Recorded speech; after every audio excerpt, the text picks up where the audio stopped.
Hello there, everybody. Adam Welch here with you. And for about as long as we've been clicking away with our digital cameras, there has been software companies gunning for your business to become the #1 photo editing program.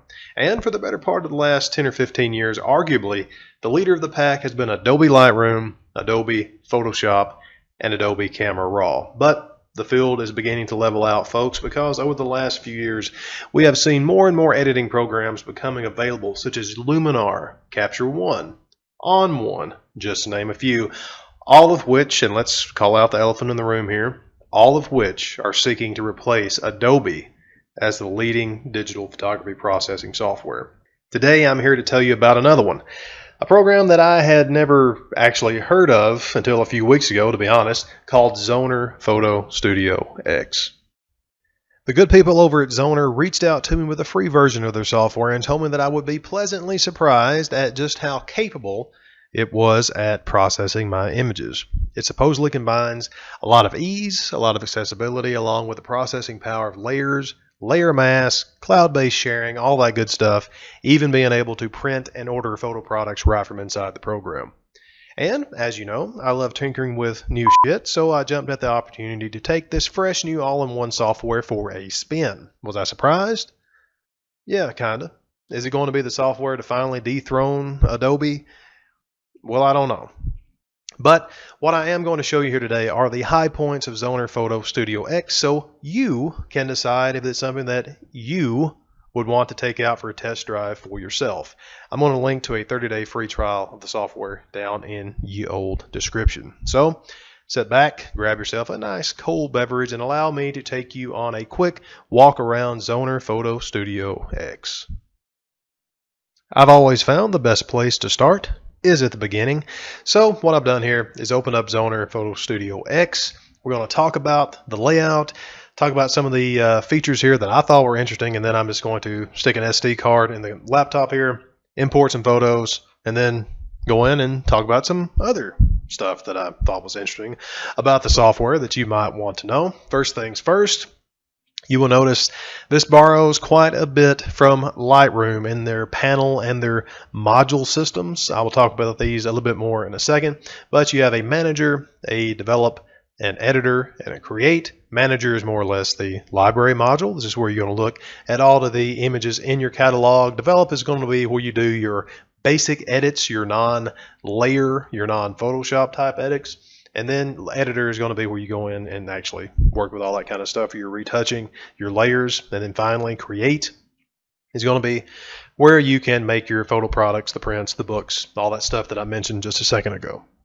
Now, Zoner, from what I've seen, works off a catalog and then file-based system. That means that it's going to be not actually working with your actual image files. It's going to be working with copies that are held within the catalog. That makes it a lot faster, a lot more convenient for your computer, a lot less lag on the computer. So you're not actually working with the true files. You're only working with the copies of them. Another plus of this is that everything is non-destructive. Just looking at the main layout of this, if you're familiar with Hasselblad's Focus software, their free software that you can use to edit, well, not only the Hasselblad images, but just regular images itself, it looks very similar to that. It's got a lot of stuff up top here as far as your zoom, your thumbnails, and that kind of thing. And then, of course, that's kind of married with the layout of Lightroom, if you're familiar with Lightroom Classic. But something else that you really want to notice is Zoner Photo Studio X operates on a tabular system, kind of like a web browser, kind of like Chrome, kind of like Firefox, and now Internet Explorer. So you can just create as many new tabs of any module that you want. We can do a new Manager tab, we can do a new Develop tab, and so forth. Just X them out like that. The best way I can describe this kind of ecosystem is that if you took Adobe Lightroom Classic, Hasselblad Focus software, they had a baby, and then Lightroom and Focus died in a tragic boating accident off the coast of Tijuana. Google Chrome adopted the child. I think that would be Zoner Photo Studio X. So what I'm going to do now here in just a second is just go ahead and pop an SD card into the laptop, show you how to import pictures into Zoner Photo Studio X. We're going to process them in the develop panel, the editor, and then I'm even going to show you about those photo products that we mentioned a little bit earlier. But first, guys, you know, it's killing me, and I'm going to show you a little bit how to customize Zoner when I do this, but I've got to swap up this color scheme just a little bit. It's killing me. This is the default color scheme. It's not bad. It's personal taste, of course, but I want this a little bit darker, maybe a little bit more me. So to do that, I'm going to go up to View. There's a lot of options here. You can actually choose to hide that menu if you want to. But go to View, go to Preferences, sort of like you would in Lightroom.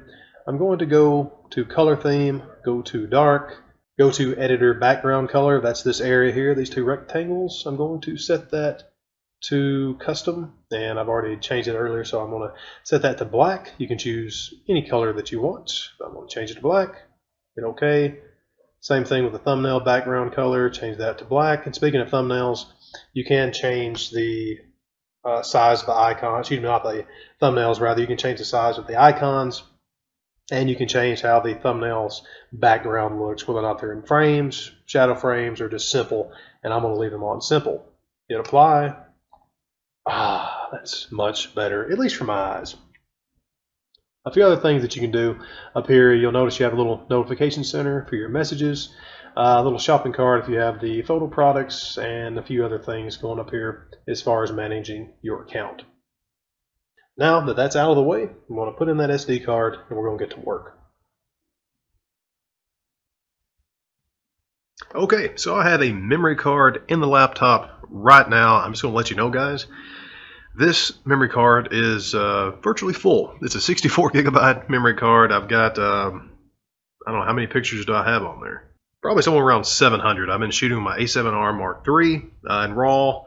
So that's about 700 pictures from a 42.4 megapixel sensor. So yeah, a lot of pictures on there. Keep that in mind when we take a look at this import time. If you want to get to the real specifics, the machine I'm using here, my laptop, has I think an i7, Core i7 processor, 2.6 gigahertz.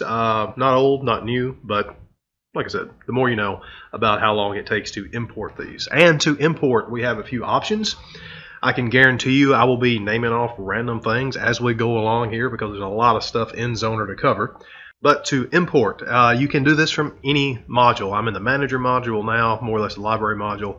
You have the Develop, Editor, Create, and if you look down here at the very bottom left of the screen, as I move through those, you can just hit that Import button to bring the pictures into Zoner Photo Studio X.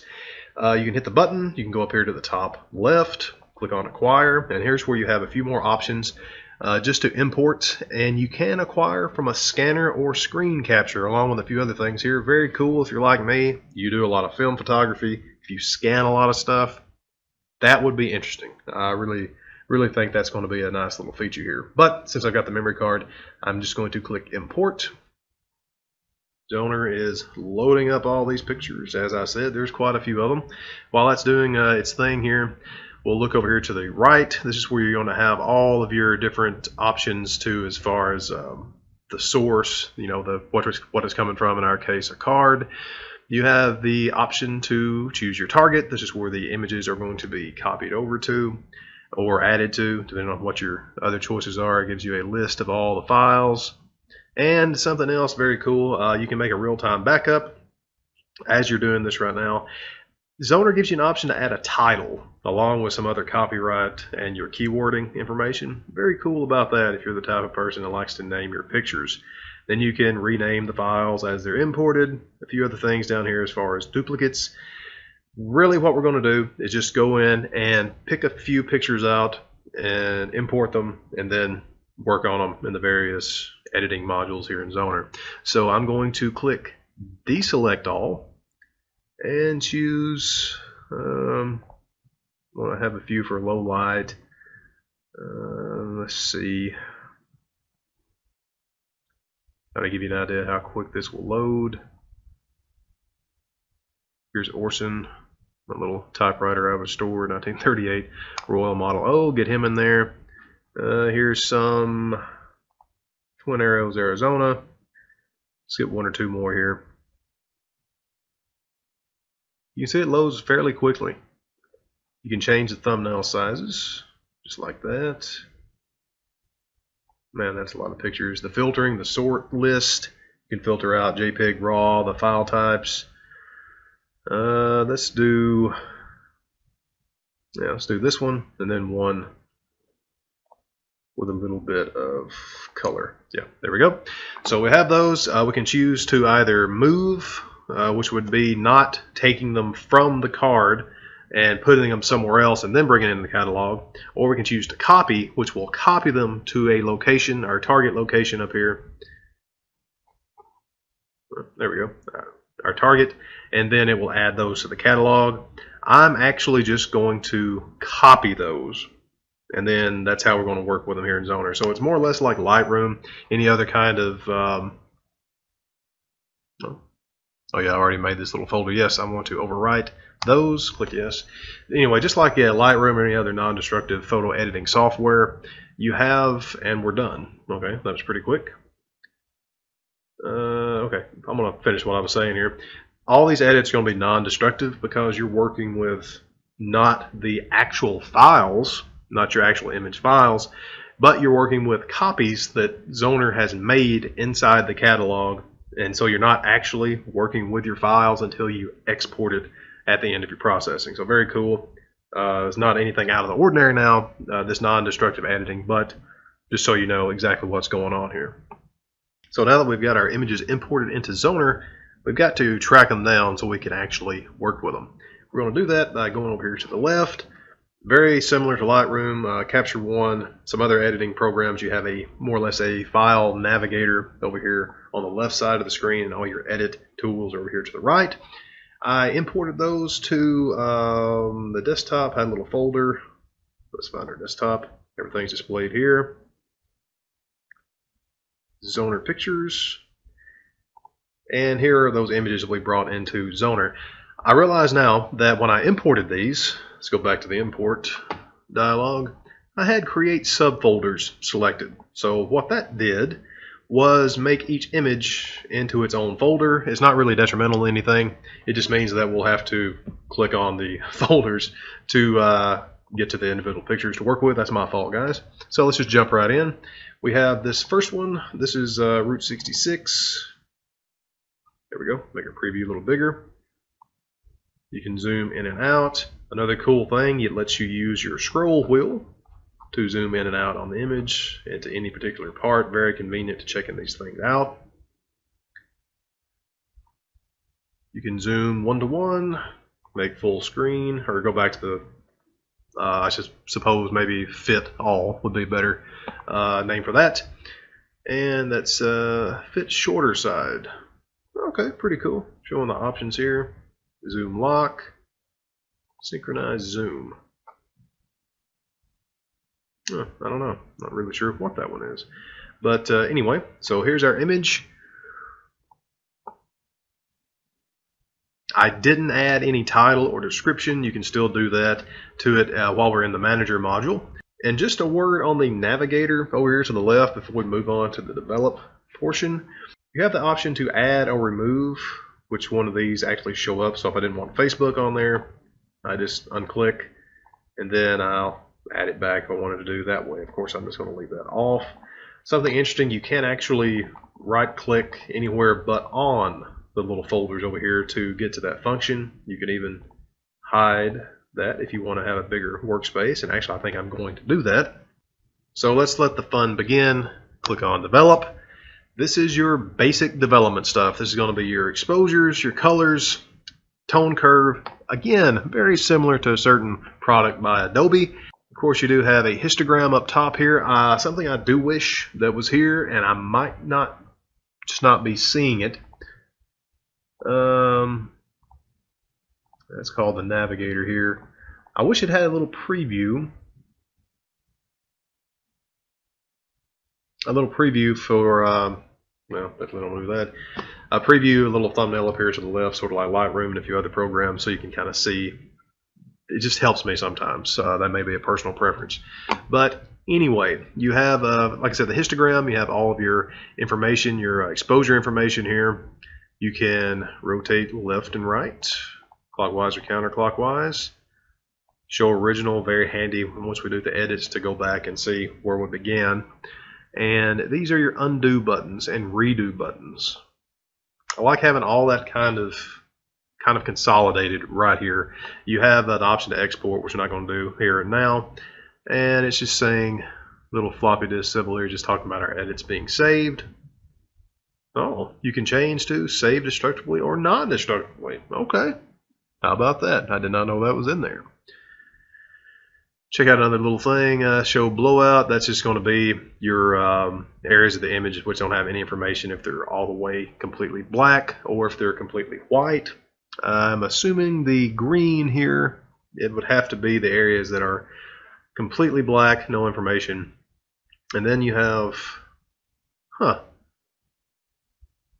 wonder if that's just showing the areas as far as red, blue, and green that are blown out. In any case, very interesting, very cool thing to have. You can toggle that on and off just like that.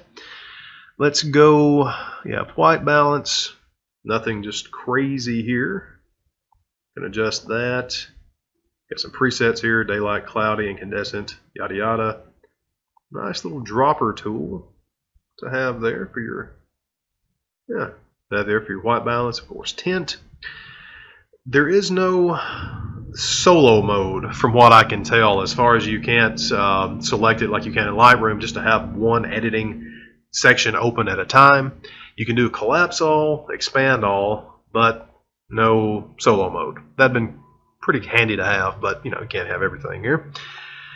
Exposure, all these similar tropes. You have the actual exposure button for the brightness. You have a contrast slider.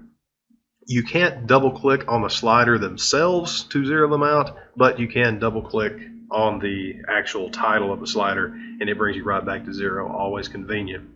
Lights, these are your highlights known as lights here. You have shadows, white and black clipping, white and black points. You have a nice familiar clarity slider, which as far as I know, across all platforms that works on more or less mid-tonal contrast to give the perception that it's getting clearer. And guys, I've got to say that is a really clean clarity slider. I'll be curious to check out some other images that have even higher contrast, because if you really overdo it on clarity, sometimes you get this very icky halo effect around some things, but I'm not seeing that here. We'll just check out another picture. Then you have this beautiful dehaze slider. Very familiar.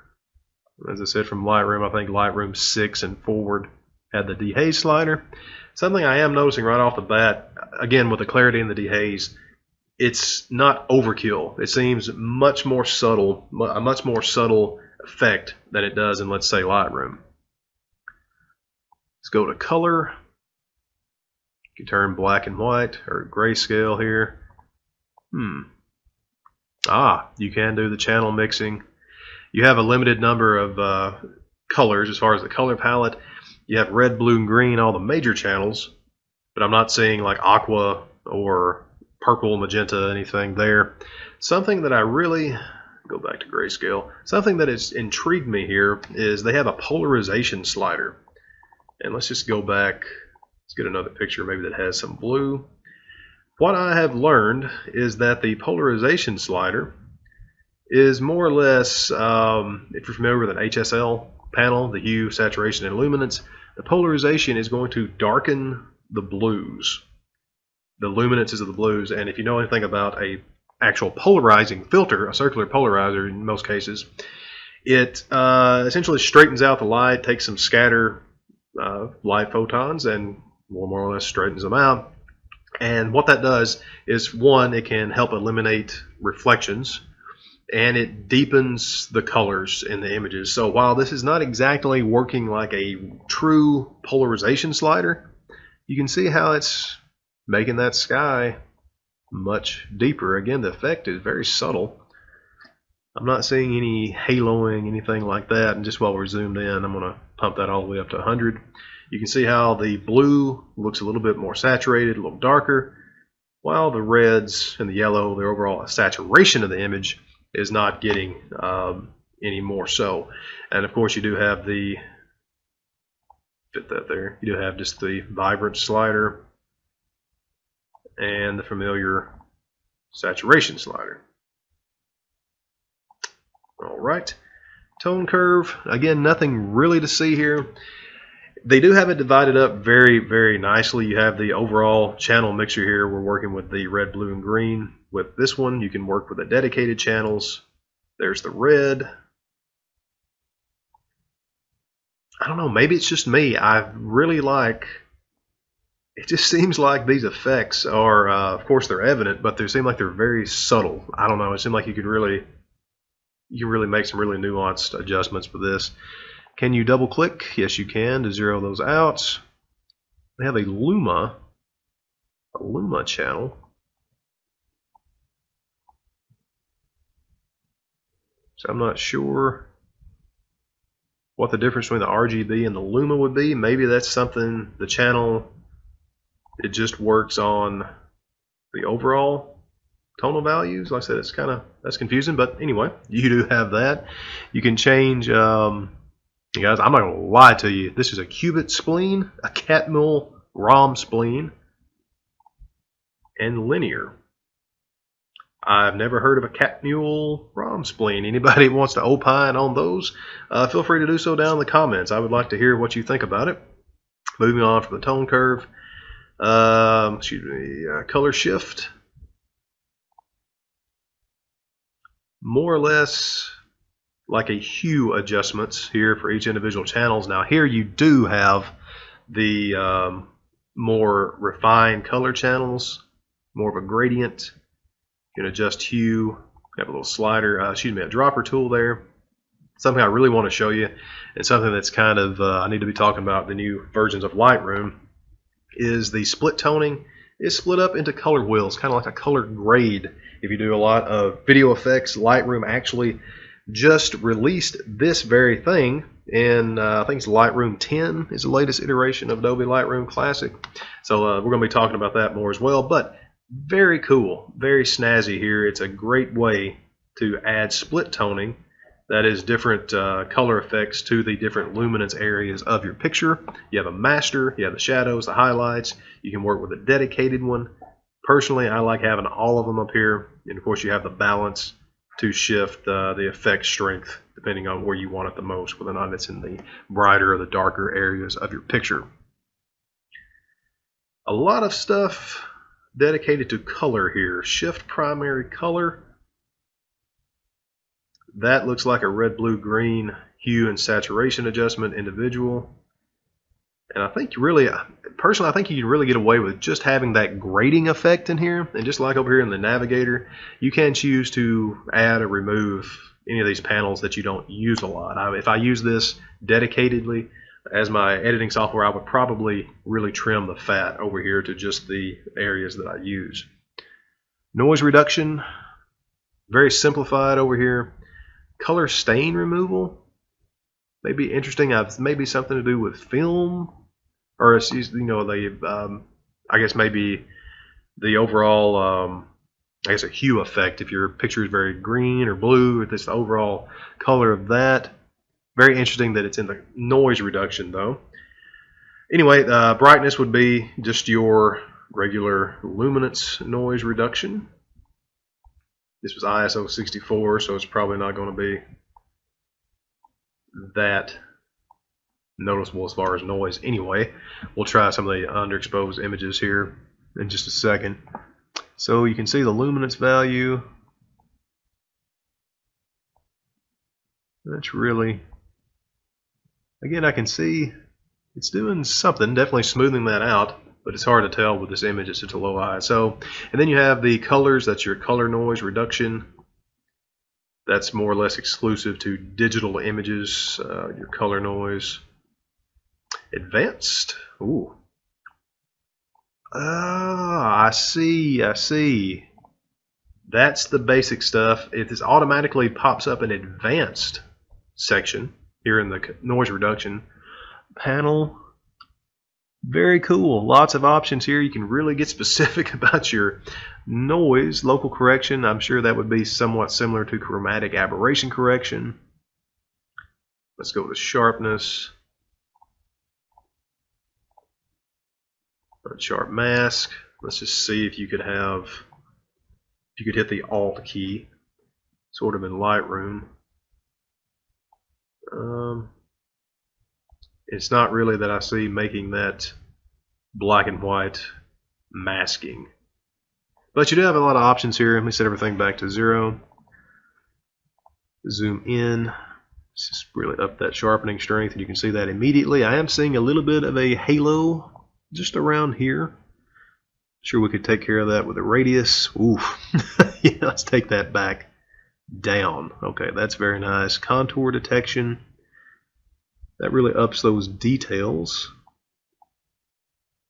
If you look right here at the top of the photo, as I'm moving these sliders, you can see it's processing. It actually does that really quick. There's not really much of a lag there. Change the threshold. Okay, nothing just really out of the ordinary here with the sharpness. And effects. The good standbys, you have vignetting. You can do by color or exposure. Zoom back out here. Yeah, there we go. We can do dark or light. Change the radius. I believe that's more or less the feathering amount. I don't think you have as many grain options as you have in some other programs, although you only have one adjustment slider, so that really simplifies things. You can adjust the amount of grain, I believe. Yeah, Jose said there's the fineness. I'm not sure what the difference is between the fineness and the roughness. But I think you can control individually those simulated grain particles. Okay, let's just leave medium on. Let's leave medium at 100. Go to fine. Maybe that these are more or less grain presets that you can click. That gives you a starting point, and then you can adjust. That makes more sense. Okay, pretty cool. I like that. Colored grain. I don't know. Might could be useful if you're simulating different color film stocks. Not sure about that one. I'm not sure how much that would be used, at least by me. I'll click that. We're getting close to the bottom here, guys. HDR, something that's kind of new with this software. I haven't run into this very much at all. I'm assuming this is going to attempt to make an HDR effect, like a high dynamic range effect that you would get from blending multiple photos. Again, not something that personally I would use very much. I think if I did that, I would probably end up just blending some exposures. But if you're into that kind of thing, there you go. You can see it's getting a little funky here. I'm just not sure. Again, like, you know, if you're into that kind of thing, you would maybe use that more than me. Pick that up a little bit. And if we want to see our original, click on that. Okay, not too shabby, folks. So that's a rundown of your basic adjustments here, Zoner Photo Studio X. Now, before we skedaddle out of the develop module over to the editor, let's talk about these little icons right up top of the basic development. These are where we're going to have a lot of our local adjustments, our cropping, a few other things that honestly I think have been exclusive to Zoner Photo Studio X. Starting here at the left, yes, you do have presets. Haven't really took a big walk around these, but that's what we're going to do right now. A lot of presets, to be honest with you. I know with On1 Photo Editor is another favorite of mine as far as an alternative to Adobe. You have a lot of presets included there. I don't see quite as many here as I do in On1, but let's just pick one here. We have, let's try Bleach Bypass. Oh, we have an opacity slider here, or you might call it opacity, but you're able to control the strength of your presets. That is huge. There's a few other plugins for Lightroom that does about the same thing. One of the more popular ones is Opal, and that lets you control the density of the presets. It's not included in Lightroom itself. Apparently you have one included here. This is black and white portrait. Let's go to black and white landscape. I wonder if these are stackable. And I wonder if you can see the effect. No. Let's go to cross process. Cross process is born of film photography, where you process the film in different chemicals as was intended. Looks pretty good, pretty clean, but I have to say, guys, here's selenium black and white. Selenium usually adds a little bit of a cooler tone, especially in the shadows. But yeah, all that withstanding, the presets were worth just seeing this opacity slider. Wow, that's really cool. That's really cool to be able to control your the density of these presets, at least with the software out of the proverbial box.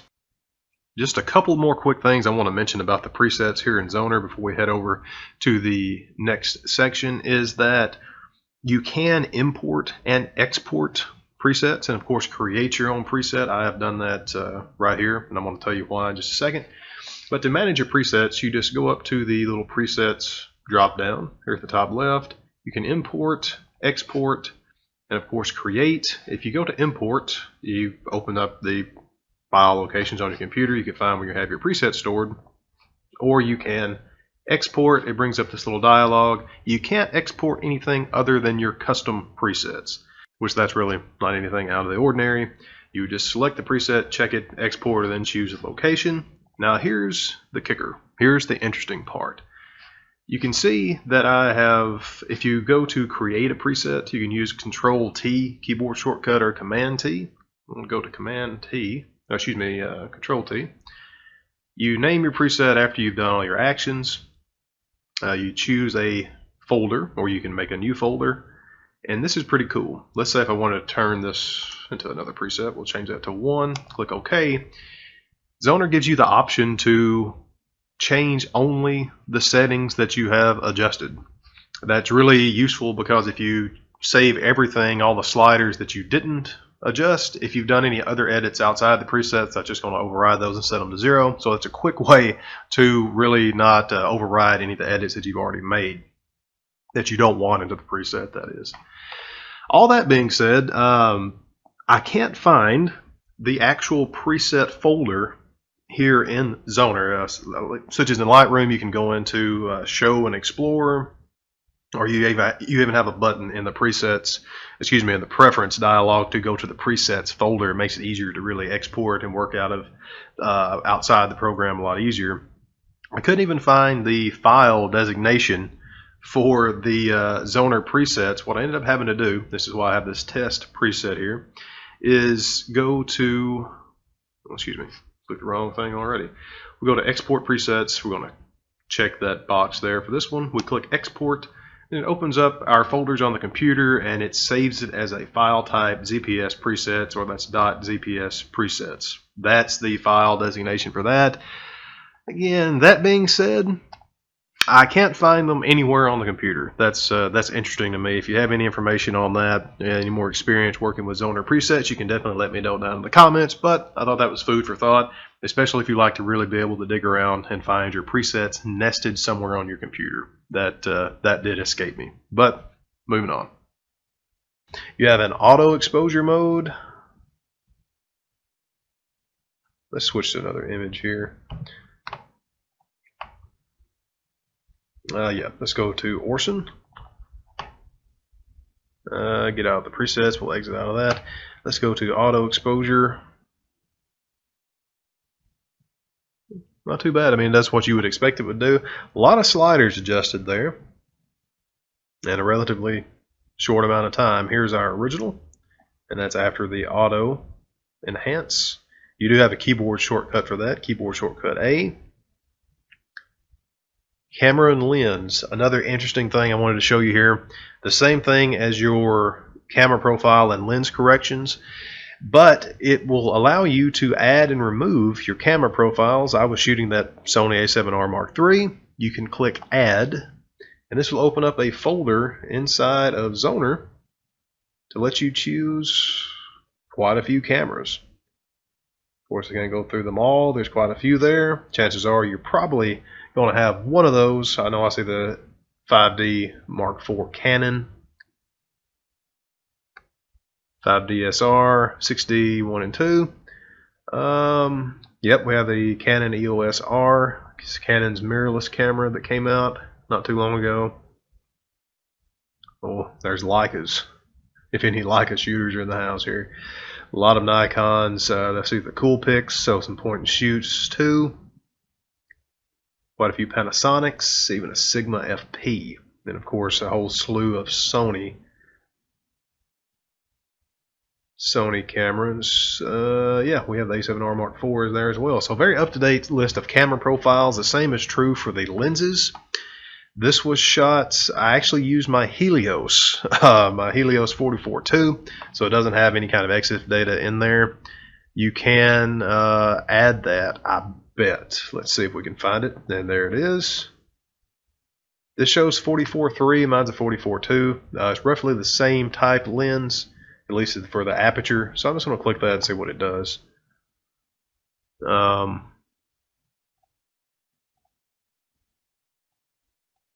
Yeah, it's hard to say what it did. But anyway, you can set that as a default. You can also do manual correction for your distortion and your vignetting. They call it anti-vignetting. Which is funny, I'm not seeing much change there. Let's just go to no profile. Huh. Very interesting. I'm not seeing any change there at all. Oh, there we go. I guess you have to have no profile on there before you do any kind of manual correction. Maybe a little bit of lag, but it's not too bad. Chromatic aberration as well. The red and the green, the blue and the yellow more or less can take care of that green or that purple fringing, which is very common in a lot of lenses. Alright, close out of that. A few other things up here. You have crop. You have the, this is more or less a guided upright. You can draw a line through whatever section of your image you should at least be like a horizon line, or the section of the images you want horizontal or vertically aligned. A lot of options here. Rotation, you have the choice of your grid overlays. There's the golden ratio. If you read my book, the new book on modern composition, you know all about this already. Quite a few little overlays, or you can choose none. Click the undo button. Let's get us back here. There we go.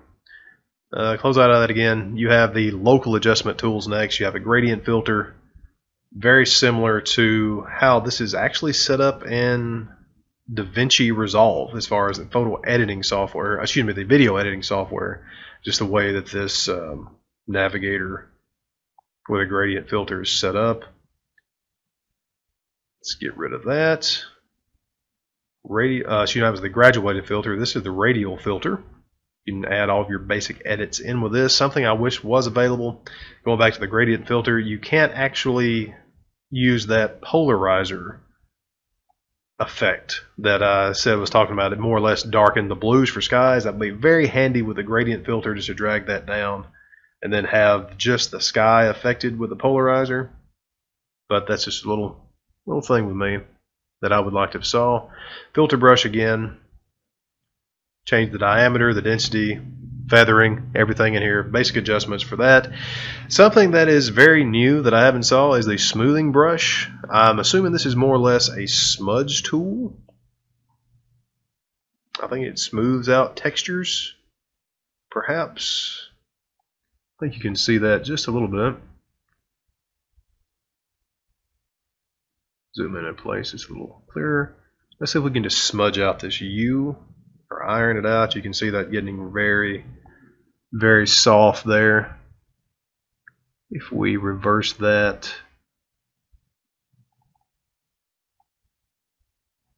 yeah, I think that'd be very cool for portraits. I know Lightroom introduced that texture tool, the local texture tool, where you can smooth out imperfections in skin. I think that would be very similar. Then you have a healing brush. We have That's heal, spot heal more or less. A clone, structure cloning, I think that's more or less a texture patch.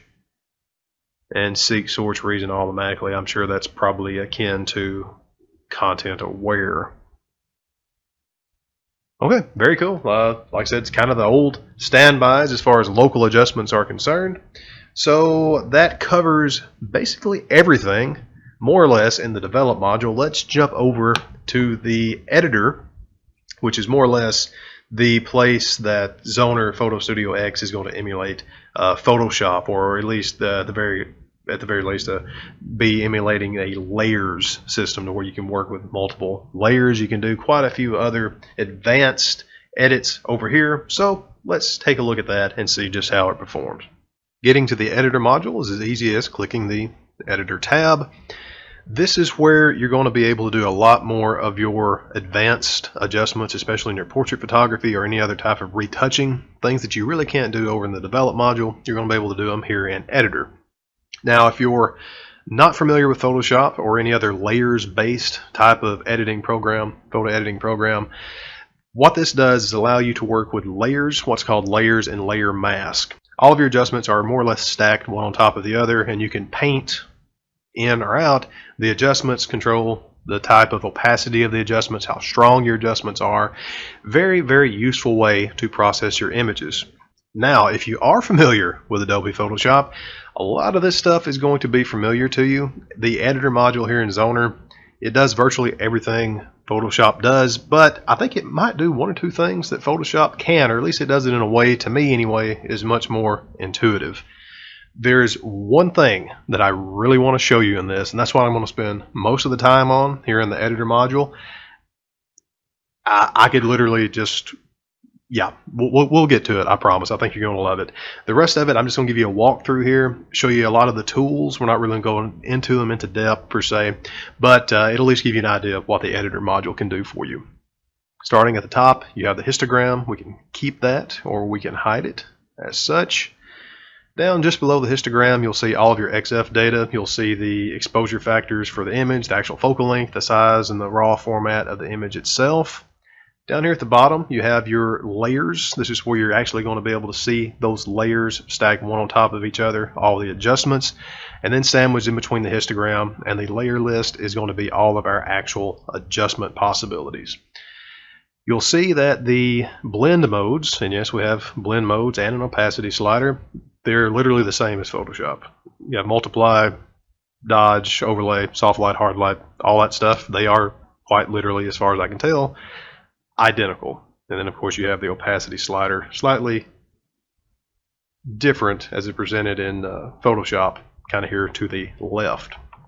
Just above that, you're going to have all of your adjustment icons. Of course, we have the little pan and zoom, familiar move hand here. You have a transform tool, lets you change the rotation, the height, width of your images. You have a crop.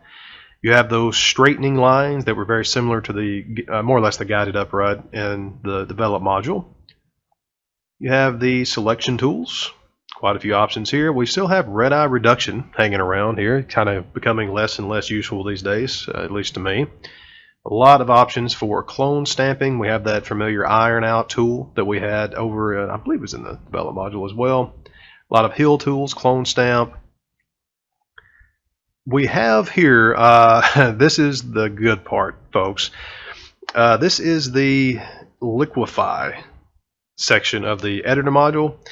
There's one thing I'm going to come back to here in just a second. That's the facials recognition, the facial features augmentation. It's AI driven.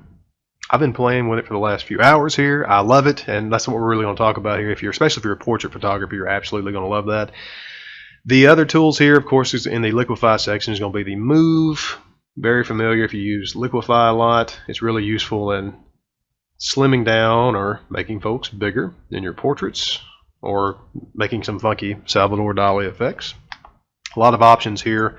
You can, one thing I really like about this is when you're done with all of your liquefations and your edits and any of the augmentation portions here in the editor module, you can either apply them or you can click cancel, and that's going to take them all away. Now if we clicked apply, that was going to add another layer down here, but again, I'm going to show you that in just a second. You have your brush tools or your drawing tools here. This is what you're going to use to work with your layer mask. You have a gradient tool, an eraser, and the eraser is just that. It will literally erase any level or any layer. And so you can see the crosshatch pattern underneath that layer. Control Z, take care of that. You can add text, shape.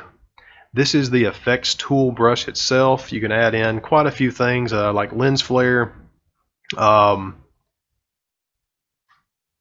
morphing mesh if you want to do something maybe sort of 3D, that kind of thing. But you have the option to do that there as well. You don't have the keyboard shortcut Control J or Command J on a Mac. You have to duplicate the layers by your mouse clicks. The same way with the adding layers, you can either add a layer here or there's a dedicated add layer button. And you have a dedicated adjustments button to go in and actually add the layers. Let's say if you want to add a curves layer, that's going to add it to here and add a mask for you. So you can paint this in and out. So I'll just change the curve, hit apply. We're going to have that layer added. Oh, I guess that didn't add a mask. I'm wrong, guys. You can add a mask just as easy as this. Click on the layer you want to add the mask to. Click the mask icon. You have this, the option to go hide all or reveal all if you're familiar with Photoshop terminology. Black conceals, white reveals. So if we want to hide all, we click that, it turns it black. And if you want to paint that effect in or out, we just go to our brush. Since we're on a black background, more or less, the edit is concealed by that black mask. We're going to leave this on the white brush, and that's going to allow us to actually paint in the edit, not actually reveal. If we had a white palette, we could use the black to paint that out. Very cool, and that's the power of really working with layers such as this.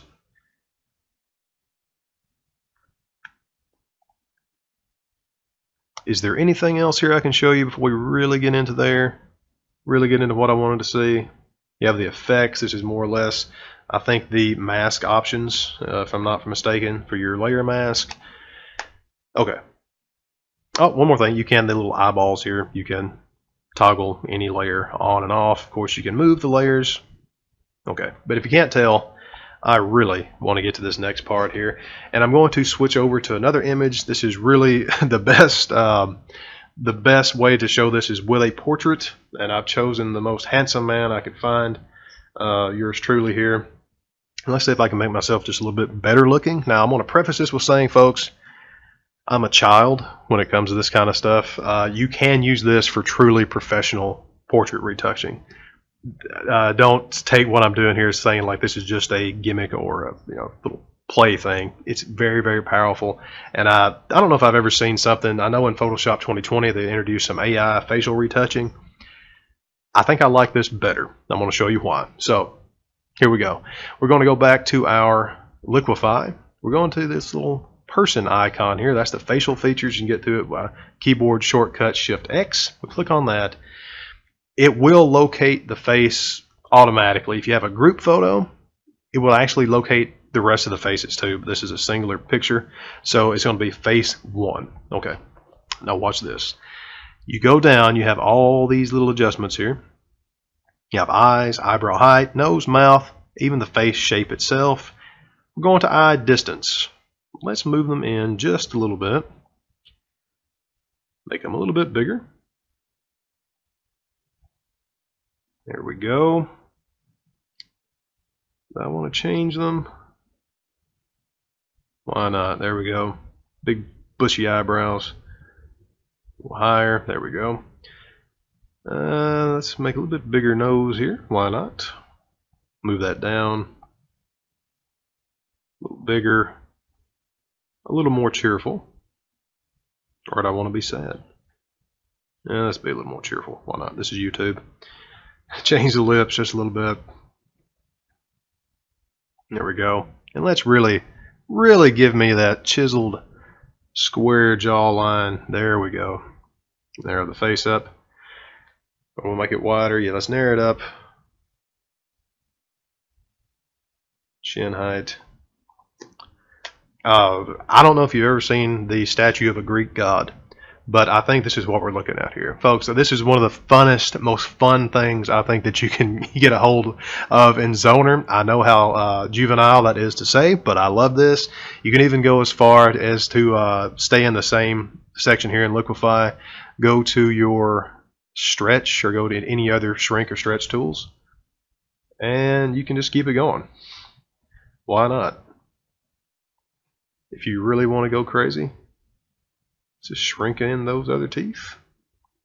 I didn't think it could get any better, guys, but apparently it can. Yeah, all done. You saw what we've how we've accomplished this here. A lot of sliders. It's very intuitive. That's what I was saying about how intuitive this was, guys. Anybody could do this. If you want to get into, it doesn't matter what it is as far as facial augmentation, AI-driven facial augmentation, for any reason, I love Zoner for doing this. I'm not going to lie to you. We're going to click apply. That's going to add this. It may take a second to cook, but we're going to add that layer. Oh, my fault, guys. I should have added another layer before I started that, but I think we can probably just duplicate this layer. No, but yeah, I should have added another layer first. But I think you get the gist of that. That is fun. I really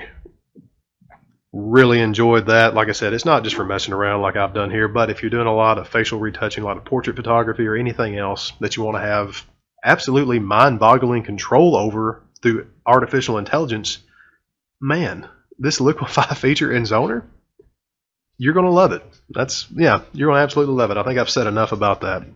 So let's move out of the editor module. We're going to head over to create, cover that really quick. That's where you make your books, your prints, all your photo products, and then we're going to give a little roundabout summation of what I do and probably don't like so much about Zoner Photo Studio X. So let's get out of the editor module here, head over to the create module. Something I want to mention as we go, look up at the top here. You'll notice that these tabs, we still have this first image we're working with in the editor module open. It's just it's on tab, and this is the beautiful image we were working with just now. You can switch back and forth between the two, but when you switch modules inside the tab, it's going to ask us if you want to save this image. So we're going to hit the create module tab. Yes, we will save that because it's too beautiful not to. You can merge this, merge all the layers. That means just flatten everything out. We only actually have 2 per se, but we're going to just save this as a ZPS file. This is akin to a PNG file, so save as ZPS, and we're just going to save that in the same folder it was in. Actually kind of get an idea how long it would take to save that.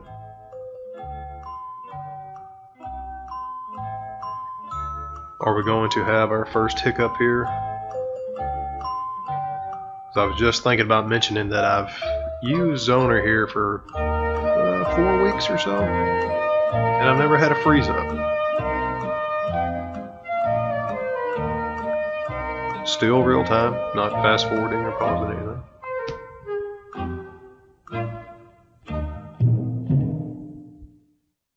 I can really hear the fan on the laptop kicking in. Okay, there we go. I think that just really ate up some processing power.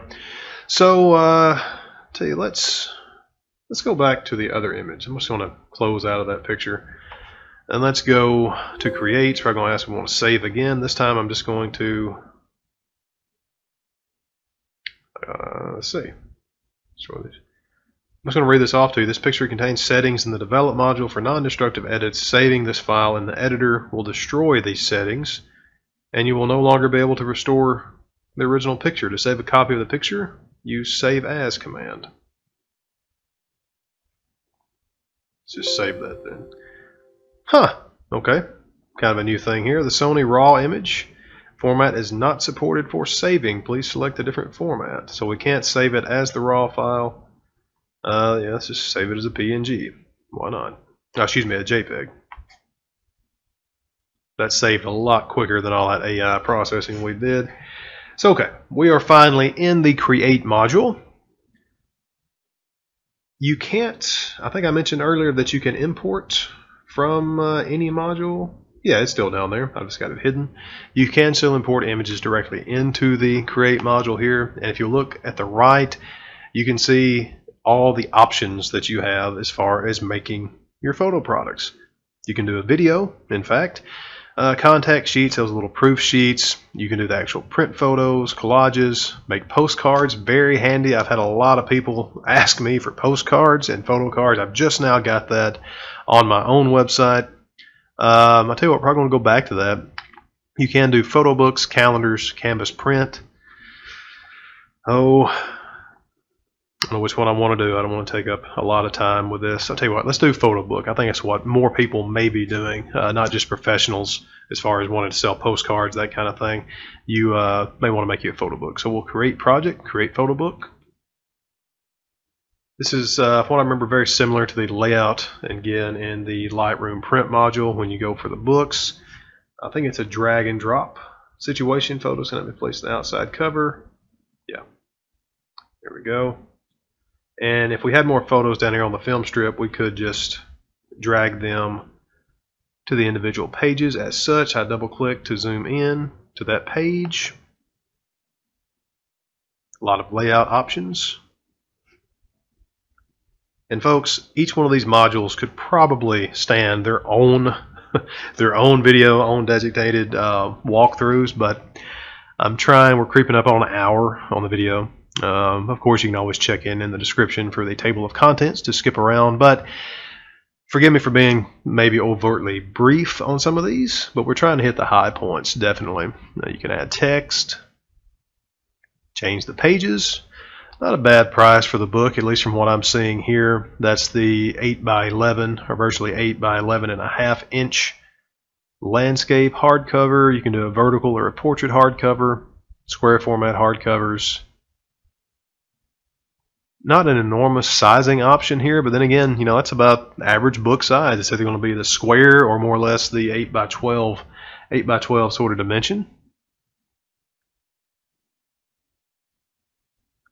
Change the layout styles as far as the borders and the bleeds.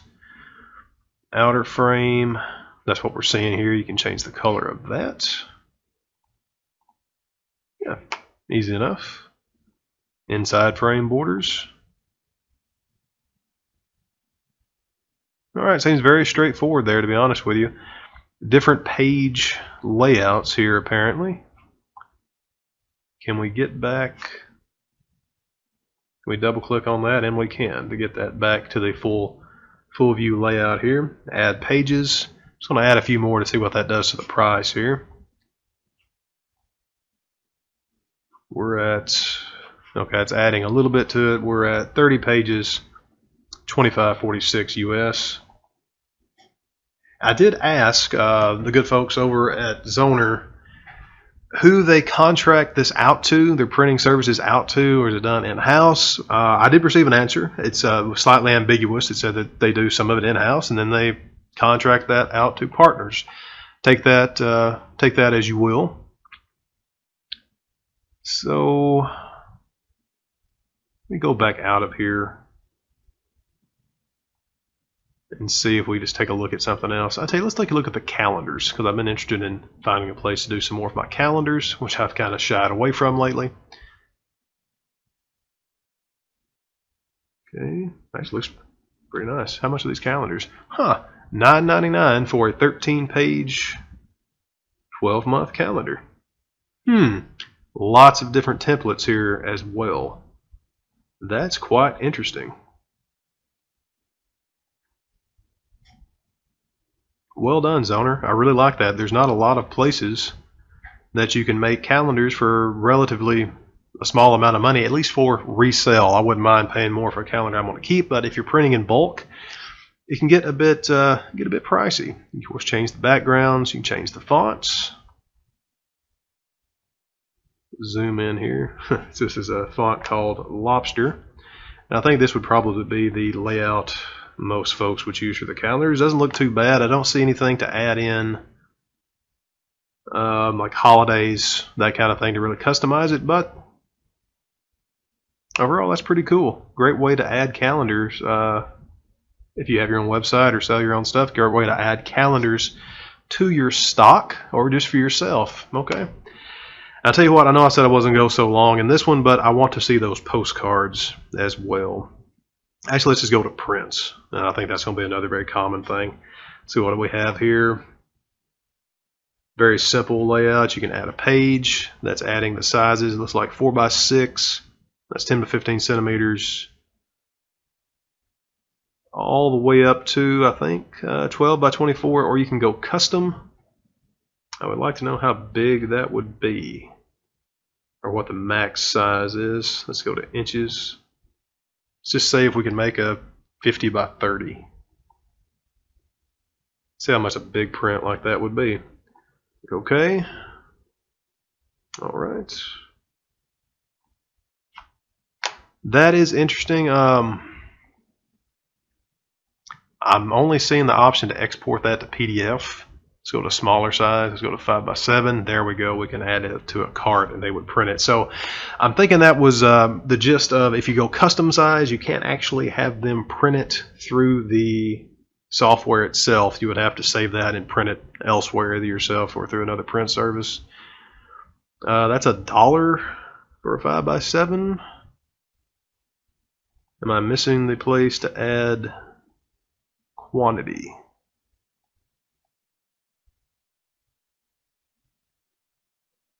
Two.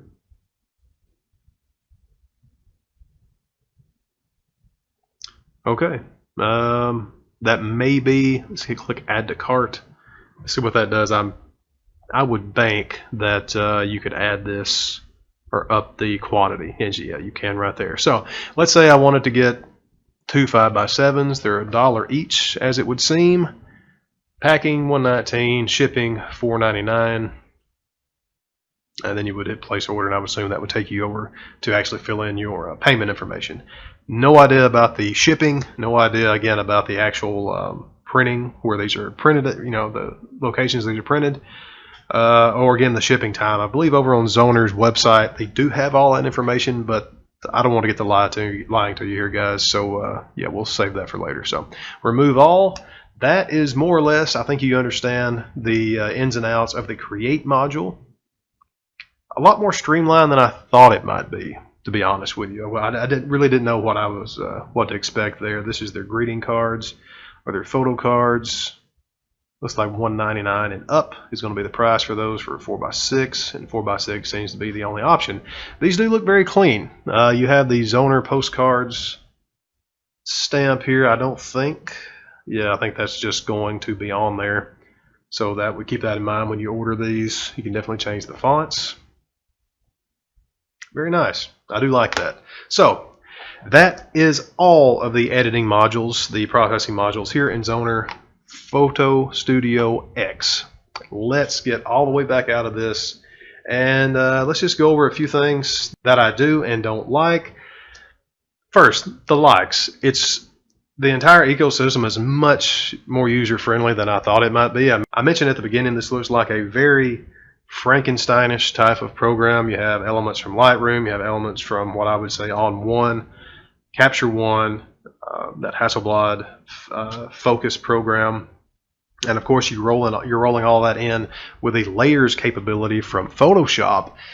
That is definitely a plus. A lot of things look like it has a lot of the good points of all those softwares. You're working on a tabular system to where you can actually add tabs, different editing modules, move in and out of them very quickly. I like the processing. To me, I mentioned this in the very beginning when we were in the develop module. For whatever reason, it feels like the Zoner program makes a much cleaner process, at least to me, at least the view here. I may be wrong about that overall. Something that you might have noticed in a little bit earlier in the video as well is when we're going through those lens and camera correction profiles, those appear to be piggybacked off of Adobe Camera Raw's profiles. Don't quote me. I'm just going by what I saw in the video. Draw your own conclusions there. I'm not too sure. I don't know if these are Zoner's versions of those, but looking in the editor module, we saw those identical blending modes, like multiply, soft light, hard light. The actual blending modes, those are virtually identical to Adobe's too. So while it is definitely a plus to have all of the finer points of these softwares, these well-known softwares, more or less rolled into one, you have to keep in mind that, well, what's different. I think that could be a detriment using Zoner here, but it's not that big of a deal because if you have all the good stuff, I mean, if it's all available in one thing, I think that's more or less a plus. And speaking of pluses, let's call out the elephant in the room here. How much does Zoner cost? That's very important. It is, we're going to run into a good and a bad news scenario here, guys. It is a subscription program, just like Adobe Cloud, just like Lightroom and everything. You either really like that or you really don't. The good part about that is it's $49 a year. That's relatively cheap. You can do a monthly subscription for $4.99 a month. With your subscription, you can work it on multiple computers, get free updates. You're not going to lose your photos after your subscription runs out. So like I say, if you don't want to renew your subscription after a month or after a year, over how many years, you don't actually lose your images. Everything that you've done in there, they're still available. You're just not able to actually use the software anymore as far as your editing. Now, like I said, I'm not just a huge fan of the cloud system, but I don't really hate it that much either. You know, with this, you get free updates, just like let's say you do with Adobe or some of the other programs. You actually get a free print service, a certain number of free prints with your subscription, 15, yeah, right here, 15 4x6 prints as part of your subscription. The pictures are free. Apparently, you pay postage on them. But all this to say, guys, it's a cheaper alternative to some of the bigger name photo editing softwares out there. I'd personally never heard of this. Is it technically better? You're getting into a really gray zone there. I don't want to say it's technically better, but I will say that I've used it for going on a month now as far as the actual editing is concerned in the develop module and the editor module. The only thing I don't really like about it that much, at least if I maybe could get more used to it over the next couple months, I just don't care for the way the cataloging and the system imports your images. I don't know. It's just one of those things that it's maybe I'm too ingrained with Lightroom and that other thing and some other things, but you know, that may grow on me. I don't necessarily like that you can't easily find your presets. I don't think there's any presets that you can buy for Zoner. Like here at Contrastly, we have thousands of presets for Lightroom. I'm not certain if you can buy other presets from Zoner, or if you would just have to have someone else good enough that's made some presets to send you to import. That can be a little hazy, I'm not sure. Aside from that, guys, very solid program is Zoner Photo Studio X. I was told this from the front end that I would be pleasantly surprised. I was pleasantly surprised. There again, would it be something that you really want to replace everything else you have if you have another program? That's for you to decide. And speaking of that, they have a 30-day free trial. It's not, there's no charge, there's no nothing, there's no questions asked. Go try it out for a month. I really think you would at least find it interesting. At the very least, go make use of that awesome AI face augmentation thing. I'm telling you, it's great, guys. But anyway, if you want to go try Zoner, or if you have tried Zoner, if you're using Zoner now, let me know what you think about it. I would really, really like to hear your thoughts. No joke, put those down there. Well, you know, put them down there in the comments. You know where to put them. There will be a full written review, or at least a supplementary written review over on Contrastly.com coming up about the same time this video is posted here on YouTube. I'll put a link down there in the description as well. Please check down in the description for the table of contents so you can jump around to the parts of the video that might interest you a little bit more so you don't have to sit through the whole thing. And until next time, guys, I am Adam Welch. Thank you again for being here. Have a great day, everybody.